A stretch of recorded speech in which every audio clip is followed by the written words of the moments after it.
యేసు నామములో ఈ సోమవారపు రాత్రి కాలమున మీకు నా శుభము వందనాలు తెలియచేస్తూ ఉన్నాను. దేవాది దేవుడు గడిచిన 5 మాసములు మనలను, మన బిడ్డలను, విదేశాలలో ఉన్న వారిని సహితము కాపాడి 6వ మాసములోకి మనలను నడిపించిన దేవునికి కృతజ్ఞతలు చెల్లిస్తూ, గత 5 మాసాలలో మీ జీవితమందు ఏది జరగలేదో ఈ 6వ మాసములో యేసు నామమందు జరుగునుగాక.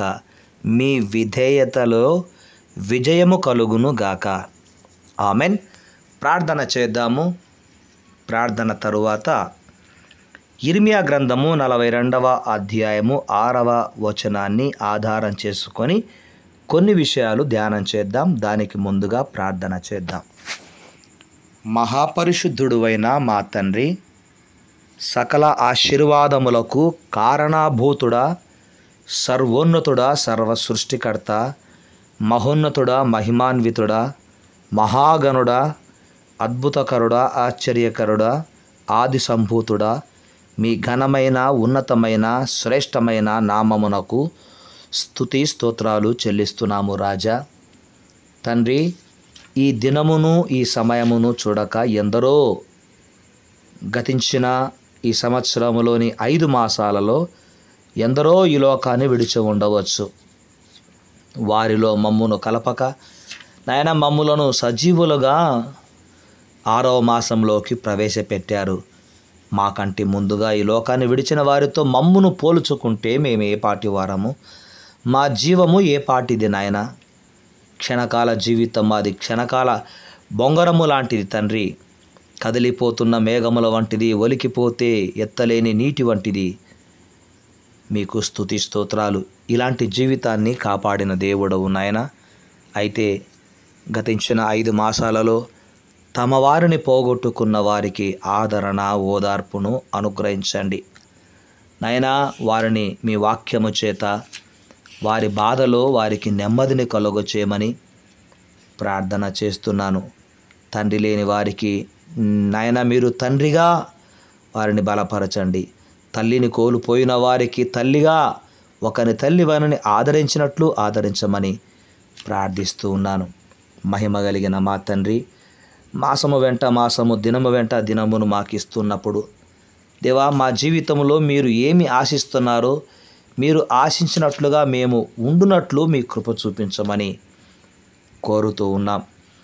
ప్రస్తుతము మేమున్నటువంటి సమాజము, మేమున్న రాష్ట్రము, మా దేశము నాయన ఏ మార్గం గుండా వెళుతుందో మీకు తెలుసును తండ్రి. ఎక్కడ చూసినా భయాన్ని కలిగించే సంఘటనలు, సందర్భాలను మేము వింటూ ఉన్నాము తండ్రి. దేవా, ఈ మధ్యకాలంలో కురిసిన భారీ వర్షాల ద్వారా వరదలు ఉప్పొంగి అనేక మంది చనిపోయారని వార్తలలో వింటూ ఉన్నాం నాయనా తండ్రి. నైజీరియాలో 115 మంది మృతి పొందారని విన్నాము తండ్రి. భారీ వర్షాలు, వరదలకు నైజీరియాలోని మెక్వా సిటీ వణికిపోతుంది అని మేము విన్నాము ప్రభు. నిగర్ నది ఉప్పొంగడంతో 3000కు పైగా ఇళ్ళు మునిగిపోయాయని, వేలాది మంది ప్రజలు నిరాశ్రయులయ్యారని, అనేక మంది వరదల్లో కొట్టుకుపోయారని, ఇప్పటికే 115 మంది మృతదేహాలను వెలికి తీశారని వార్తల్లో వింటూ ఉన్నాం. ఈ సంఖ్య మరింత పెరగొచ్చని అధికారులు తెలియచేస్తున్నారు. 2022లో ఆ దేశంలో వచ్చిన వరదలకు 14 లక్షల మంది నిరాశ్రయులు అవగా 600 మంది చనిపోయారని ప్రభువా వార్తల్లో వింటున్నాం. 440 ప్రభువా మరి ఎకరాల వ్యవసాయ భూమి నాశనమైందని విని ప్రభు మీకు ప్రార్థిస్తున్నాము తండ్రి. ఆ నైజీరియా ప్రాంతంలోని మీ ప్రజలను ఆదుకొనమని, ఆదరించమని కోరుకుంటూ ఉన్నాను. అంతేకాకుండా మా దేశంలోని భారీగా పెరిగిన కరోనా కేసుల గురించి ప్రార్థిస్తున్నాం. గడిచిన 24 గంటల్లో దేశంలో సుమారుగా 1000 కరోనా కేసులు పెరగడము ఆందోళన కలిగిస్తోంది ప్రభు. కేంద్ర ఆరోగ్య శాఖ లెక్కల ప్రకారము నిన్నటి దినమున 1828 యాక్టివ్ కేసులు ఉండగా నాయన ఆ సంఖ్య 2710కి చేరిందని వింటూ ఉన్నాం. అత్యధికముగా కేరళలో పాజిటివ్ కేసులు ఉన్నాయని, ఆ తర్వాత మహారాష్ట్రలో, ఢిల్లీలో, గుజరాత్లో కేసులు నమోదయ్యాయని వింటున్నాము తండ్రి. గడిచిన 24 గంటల్లో కోవిడ్తో 7 మరణించినట్లుగా వార్తలు వస్తుంటున్నాయి. దేవా మీకే స్తుతి స్తోత్రాలు. ఇది అలా ఉండగా మా తెలుగు రాష్ట్రాలలో నాయన ఏపీలో 17 కేసులు, తెలంగాణలో నాయన 3 యాక్టివ్ కేసులు ఉన్నాయని ప్రభు మరి సమాచారం వింటున్నప్పుడు ప్రార్థిస్తున్నాము నాయన. మీరు మాత్రమే నాయన మాకు భద్రతనివ్వగలరు. ప్రకృతి వికటించినప్పుడల్లా మీ చల్లని రెక్కల నీడలో మమ్మల్ని భద్రపరచండి. విదేశాలలో ఉన్న మా ఆత్మీయ బిడ్డలను సహితము జ్ఞాపకం చేసుకుంటూ ఉన్నాం తండ్రి. వారికి కూడా మీ భద్రతనివ్వండి. కరోనా సోకకుండా, కరోనా బారిన పడకుండా మీ కరుణా హస్తాలకు మమ్ములను మా బిడ్డలను అప్పగించుకుంటూ ఉన్నాం. కృప చూపించి, కరుణ చూపించి కాపాడమని కోరుకుంటున్నాము నాయన. కరోనా సోకకుండా కాపాడండి. కరోనా సోకిన వారికి కూడా స్వస్థతలు కలగచేయుదురుగాక. దేవా మీకే వందనాలు. కుటుంబాలలో నెమ్మదిని, సమాధానమును, ఐక్యతను అనుగ్రహించండి. అప్పులతో బాధపడుతున్న వారికి అప్పులను తీర్చుకునే మార్గమును చూపించండి. చక్కగా కష్టపడి చదివిన వారికి ఉద్యోగ అవకాశాలను కల్పించండి. వయసు వచ్చి వివాహ సంబంధాలు తమ బిడ్డలకు చూస్తుండగా తల్లిదండ్రులకు సంబంధాల కొరకైన మార్గములు తెరుచుదురుగాక. గర్భవతులుగా ఉన్నవారికి సుఖప్రసవములు దయచేయండి. సంతానము లేని బిడ్డలకు సంతానాభివృద్ధిని దయచేయండి. మా దేశమును బాగుపరచండి, స్వస్థపరచండి. మా దేశమంతటా రక్షణ సువార్త ప్రకటించబడుతుండగా మా దేశమునకు రక్షణ కలుగచేయమని కోరుకుంటున్నాము. యెరూషలేము క్షేమముగా ఉండాలని ఆశీర్వదించండి తండ్రి. మరి ఇతర దేశాలన్నింటినీ కూడా మీరు దీవించమని ప్రార్థిస్తున్నాం. వైద్య వృత్తిలో ఉన్న నా సహోదరులను మీరు దీవించండి. వారి చేతి పనులను ఆశీర్వదించమని కోరుకుంటూ ఉన్నాను. చిన్న వ్యాపారాలు చేసుకుంటున్న వారిని ఆశీర్వదించండి. చిన్న ప్రైవేట్ ఉద్యోగాలు చేసుకుంటున్న వారిని బలపరచండి. దేవా, రోజు కష్టపడి పని చేసుకుంటున్న కూలీలను ఆశీర్వదించండి. ఈ రాత్రి ప్రయాణము చేస్తున్న బిడ్డలకు ప్రమాదములను తప్పించి క్షేమమును అనుగ్రహించండి. దేవా, మంచి నిద్రనివ్వండి. మీ దర్శనములు ఇవ్వండి. కీటకముల ద్వారా, విషపురుగుల ద్వారా, సర్పముల ద్వారా ఎలాంటి హాని కలగకుండా నాయన మీ భద్రతను మాకు ఇవ్వమని కోరుకుంటున్నాను.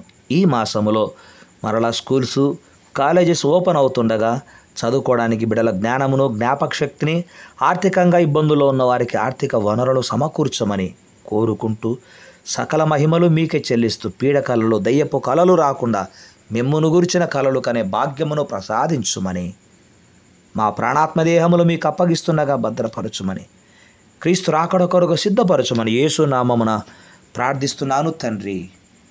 Amen. May God bless you. దేవుని కృప మీకు తోడై ఉండును గాక. ఆమెన్.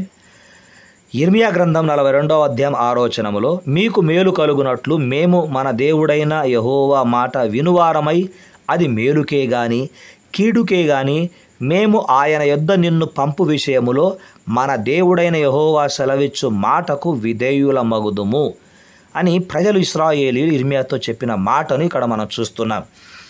అంశం ఏంటంటే విధేయతలో విజయము. ఎలా జరిగిందో కొన్ని విషయాలు చూద్దాం. 5 రొట్టెలు 2 చేపలు, మత్తయి సువార్త 14వ అధ్యాయం 17, 18 వచనాల్లో ఉంది. 5 రొట్టెలు 2 చేపలు ఆయన యొద్దకు తీసుకొని రావడము, అది విధేయత. విజయం ఏంటి? 5,000 మందికి పంచడము, తృప్తిపడము. రెండవది యోహాను సువార్త 11వ అధ్యాయం 40, 41 వచనాలలో లాజరు సమాధి యొద్ద రాయి తీయడము, అది విధేయత. ఆయన మాట చొప్పున రాయి తీయడము. విజయం ఏంటి? కుళ్ళిపోయిన శవము లాజరు బ్రతకడము. 3 యోహాను సువార్త 21వ అధ్యాయము 6వ వచనం ప్రకారము పేతురు, యోహాను ఆయన మాట చొప్పున వలలు వేయడము, అది మాట చొప్పున వలలు వేయుట విధేయత. విజయం ఏంటి? విస్తారమైన చేపలు పట్టుట, అది విజయము. ఇక 4 దైవజనుని మాట చొప్పున చేసిన నయమాను, రాజుల 2వ గ్రంథము 5వ అధ్యాయం 13, 14 వచనాలు. విధేయత ఏంటి? దైవజనుని మాట చొప్పున నదిలో 7 సార్లు మునగట. విజయం ఏంటి? కుష్ఠరోగము నయము కావడము. దేవుడు తనకు విధేయత చూపే వారి జీవితములో విజయమును కలగజేస్తాడు. నీ జీవితంలో అట్టి విజయమును కలగజేయునుగాక. ఆమెన్. శుభరాత్రి.